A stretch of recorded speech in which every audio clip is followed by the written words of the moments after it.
ties. Those games were played. There was a winner and a loser.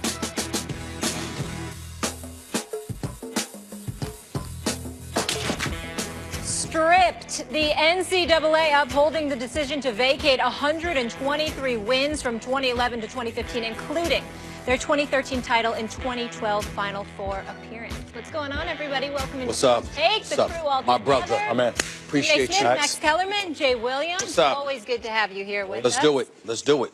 Let's do this. So, in part of several penalties brought down on Louisville, they lose their national championship in 2013. As I just mentioned, the penalties are the result of an investigation that included allegations that a former Louisville staff member arranged for strippers to entertain players and recruits during parties at an on-campus dormitory from that time period, 2011 to 2015. Jay, want to start with you here. Sure. Is the punishment fair? No, I thought the punishment should have been more harsh. And first off, let's just compartmentalize this. We are not talking about the FBI investigation. That's something completely different as far as some of the scandals that Louisville has been involved in. Right. I'll get into the punishment later. The first thing, though, I just hate how this always comes down to, and I hope this can resonate with everybody, why the children, the kids, are the ones who are always punished. Mm-hmm. We can be real here, right? Yeah. As a 15, 16-year-old kid, I've gone on recruiting trips. I go on unofficial trips. Yeah. I've seen the reasons why movies like, Blue Chips, He Got Game have been made. Mm-hmm. They were based upon facts that occurred in different past histories of different programs, okay? You go to school expecting some of that stuff to happen. I am not going to ask somebody for a background check while I'm there when I'm 15, 16 years old. I'm too engaged in having a fun time, enjoying my experience. But overall, I can have a great time. I go to the school for the head coach. I go to the school because I can get to the NBA faster, or I go to the school for whatever the academic prestige is that comes along with that.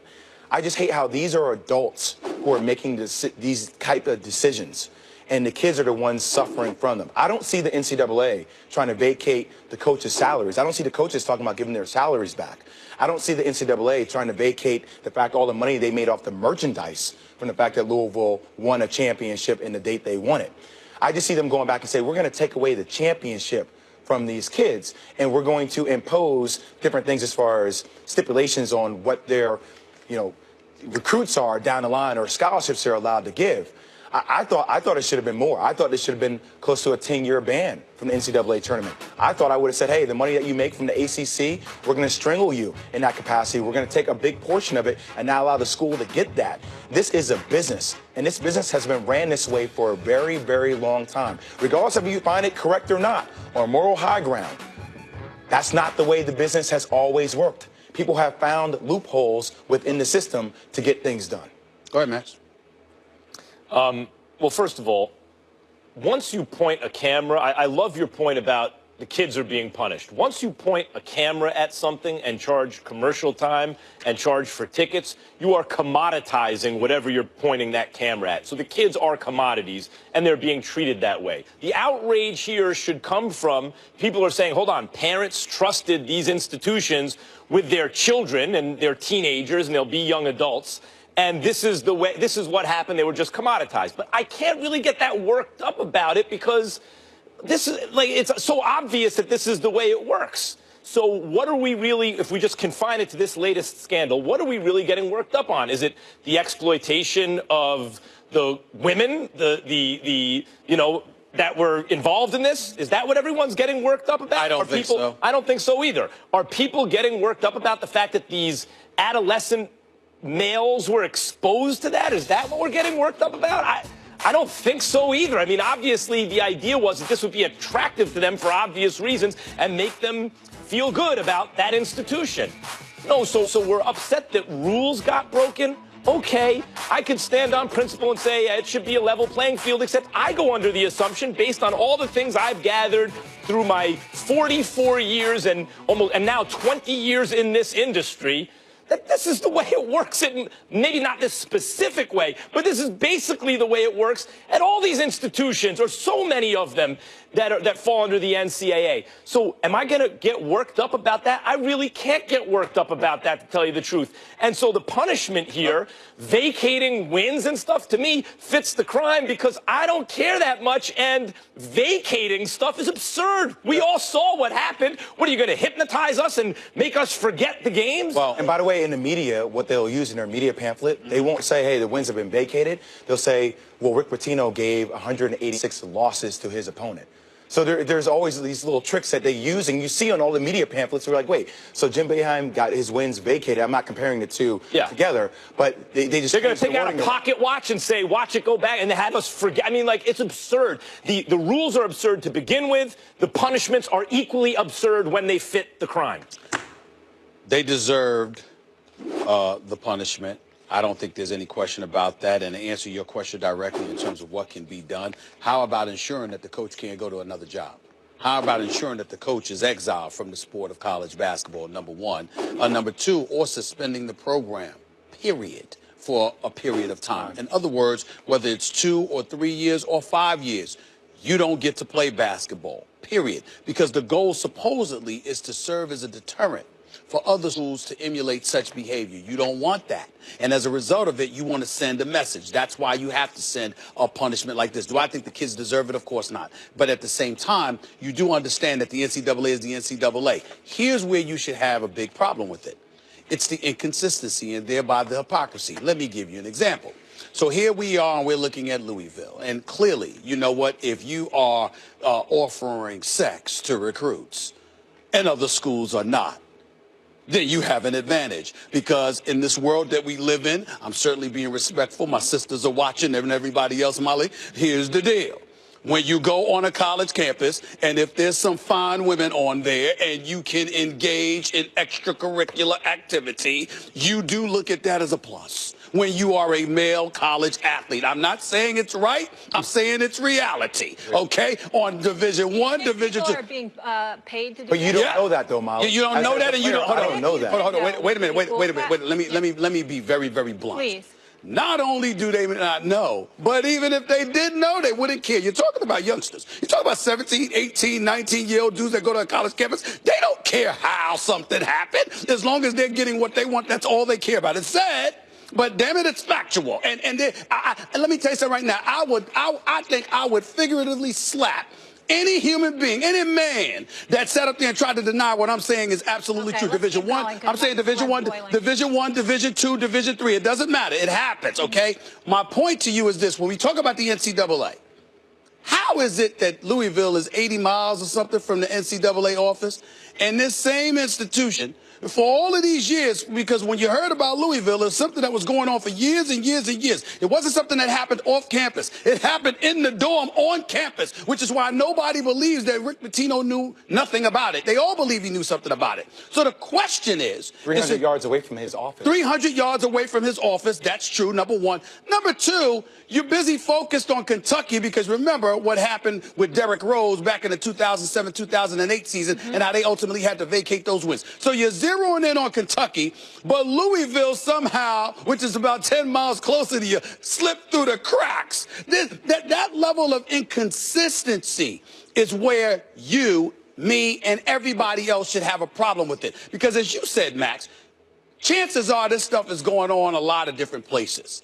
Well, we got Rick Pitino. Really? That's the only one? Y'all don't know anything about anything else going on? Come on now. It's something that's prevalent. It's something that's pervasive. Why do you think Pitino was targeted in that Well, I think he was targeted because he got sloppy. For example, when you got caught with the woman that you got caught with, Mr. Rick Pitino, that had a lot to do with it. And that history. Katrina Powell wrote a book which released about it. But I agree with you, Stephen. And the vacating wins, what does that really do? It doesn't do anything. I mean, you vacated Penn State's wins for sexual abuse. 2 years later, they were reinstated. So these ramifications don't deter anyone, essentially, is what you're all saying. This isn't going to stop anyone. By the way, let me interrupt y'all for a second. Could the show, I'm invoking executive power here. Can y'all turn on some AC? It's hot in here. I mean, damn. This ain't St. Thomas. We ain't on the beach. I want to address that. But go ahead. I want to address that. Then I want to find out why your blood is boiling, because you made that comment a second ago. Look, we need to be clear about different kinds of infractions. Michigan State, the death penalty. if I ran things, Penn State, the death penalty, those are serious moral infractions that endanger the welfare of youth, right? And in that case, children. This, in terms of its moral infraction, there may be, it is present, Molly, but I don't think that's why most people are upset. Yeah, I realize. Is this exploitative of women in this way? Is it dangerous for these young men? We can have that conversation at another time. We're not talking about that. We're talking about the fact that they broke the rules. And the rules are really bartering goods or services to entice, to induce kids to go to that school. That part, that barter, that exchange, whether it's money or something else, doesn't bother me. Max, can I say something? So for the past 40, 50 years, the reason why all this stuff has happened is because people don't care about the NCAA. They've always found ways to get through that.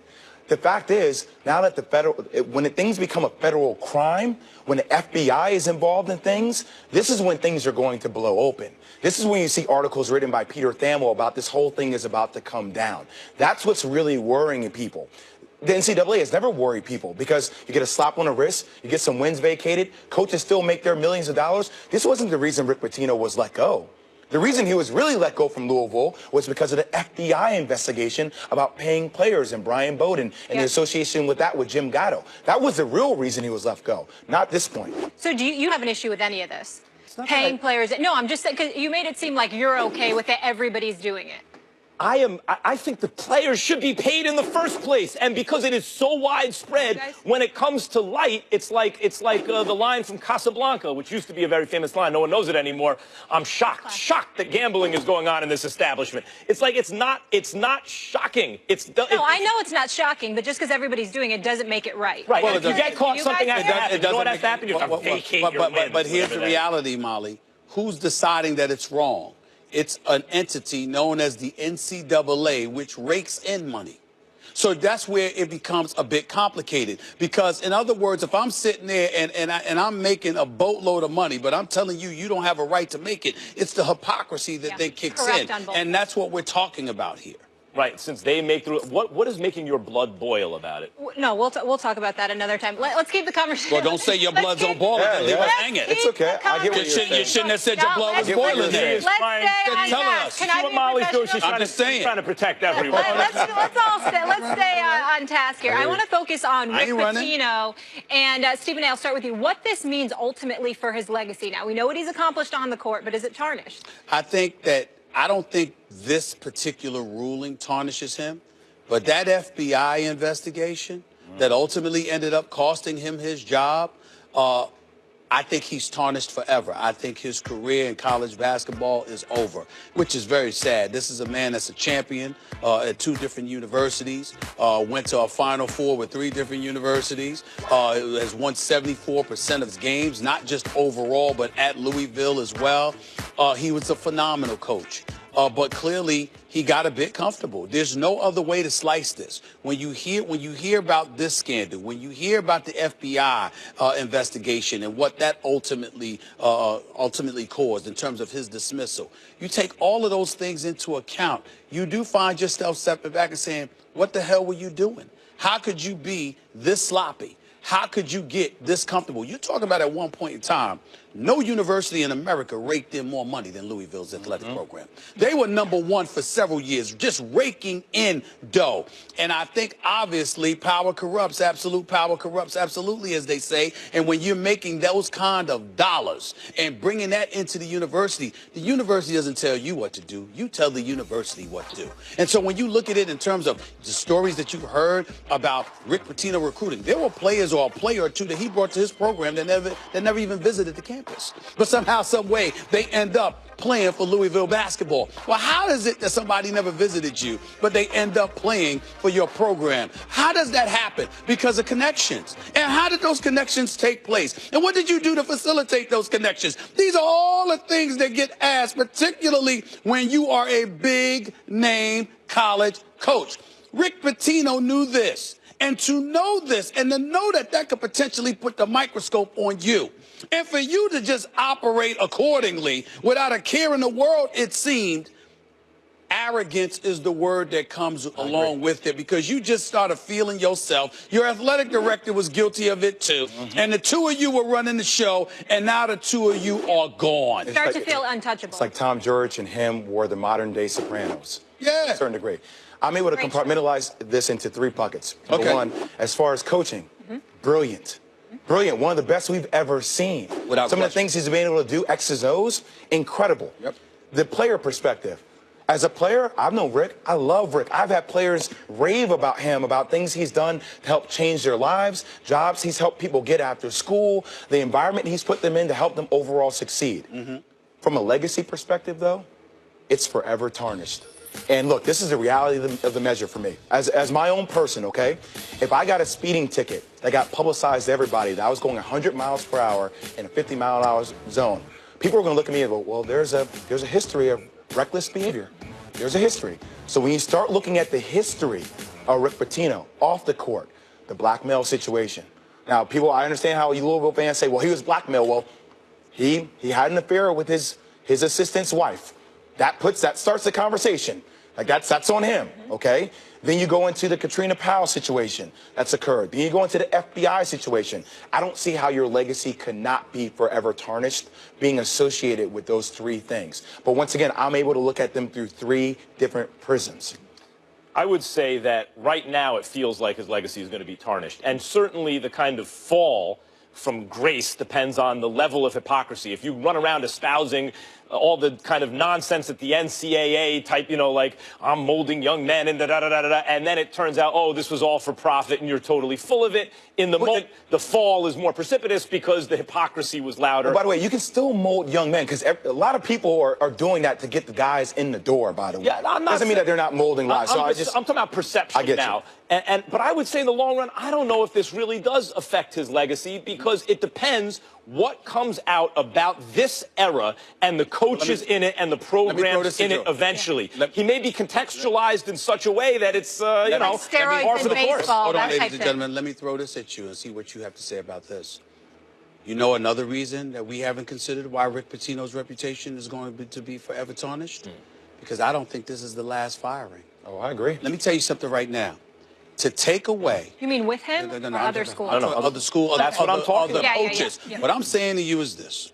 It's almost like this rule or whatever the case may be. Somebody gets hurt, whatever, you know, some rule comes in their name or, you know, some policy, like the Bird rule or something like that for contracts and stuff like that. I'm just saying, somebody's name and say, when it comes to this is going to be Rick Pitino's legacy. And here's why. Because if other names come down the pike, we see what's going on at Michigan State.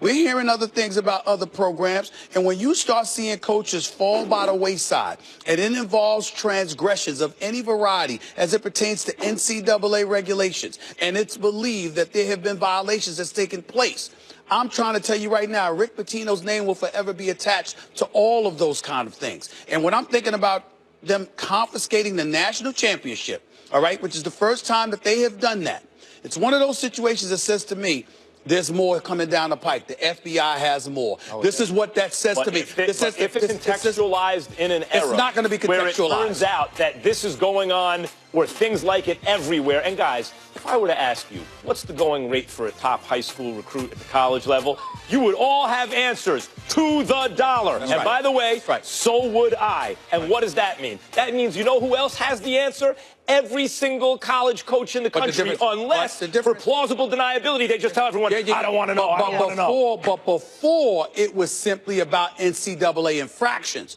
Now we got FBI. Yeah. And so because it's FBI, it's a whole what you were talking about it's a whole different ball of wax. And oh, by the way, they still haven't worked out a relationship with the NBA because you got the one and done. Okay, I come to school 1 year and then I'm out. Well, if I know I'm coming to school for 1 year, why should I come to your program? The asking price is anywhere from $500,000 to $600,000, and that's what you got to look at. It took the FBI 2 years. 2 years to find out all that information. So does that say that the NCAA is involved in the corruptness? I would say, well, I mean, the question is, they've been around forever. When does the corruption really start? And I would argue when you point to camera, sell commercial time, charge for tickets, and don't pay the players, the corruption starts right there. Everything else is details. Here's another way that he can be contextualized, Stephen A., where his legacy doesn't suffer as much as you think. Okay.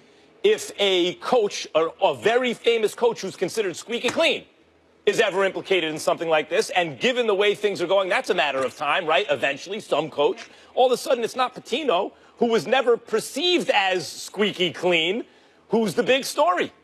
Well, got it. But again, when we talk about something being contextualized, I appreciate the intellectual approach that you have. Most people are not going to do that. Most people are going to see it for what it is, and they're going to sit up there and say, look, man, this is how it goes. Whether it's 300,000, 500,000, 600,000. You got to remember, the hardest part, the hardest thing to do is to get the first one. Yeah. Once you get the first one, they start singing. Rick Pitino is going to become college basketball's version of Jose Canseco. You mark it down. He's going to start singing like a bird. I'm telling you right now, when they come, because you got to remember, the case is still ongoing. Yeah, they're bringing the hammer down, but they're just getting started. They're not finished. And at some point in time, you're going to want to take the heat off you. You're talking about shoe companies with the AAU programs, and then obviously the head coaches are getting involved. You got assistant coaches. I'm not going to mention any names or what institutions that they are, but I'm being told you got assistant coaches that are hiring lawyers right now. Renee, you right bring up now. Canseco. I love that. I'm telling you, man, analogy. it's going to get deep. Let me extend it a little bit. Sure. Okay, so that actually changes my mind a little bit about my argument was that his legacy in the long run, won't be tarnished as much as you think because more will come to light. And you're saying, yeah, but it will start, the first domino to fall will be Pitino. That makes him Canseco. So here's my question, Stephen A. Who's McGuire? Who's Sosa? Who's Bonds? Well, we see what I'm saying? That ain't Pitino. No, I agree with you. That's a very legitimate question. I'm not at liberty to give you specific answers at this moment in time, but I have my ideas. Make no mistake about it. This is the dominoes will fall from here. Yeah. It's coming. And Rick Pitino will be the modern Jose Canseco. He's going to sing like a bird when FBI sitting there and zeroes in on him. You can book it. You can book it.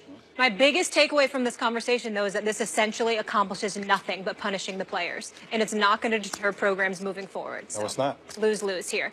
This is the first time we've ever had a national championship vacated, though, just wins in the past. Jay, so good to have you with us. Thank you. Appreciate you, brother. Brother. Mark Cuban is someone who's used to winning off the court, but find out why he's hoping for the exact opposite with his Mavs on the court. And our draft guru Mel Kiper expects Baker Mayfield to play in the Big Apple next season. Find out if Gang Green or Big Blue will select the controversial Heisman Trophy winner. First take. Just getting started. The best record.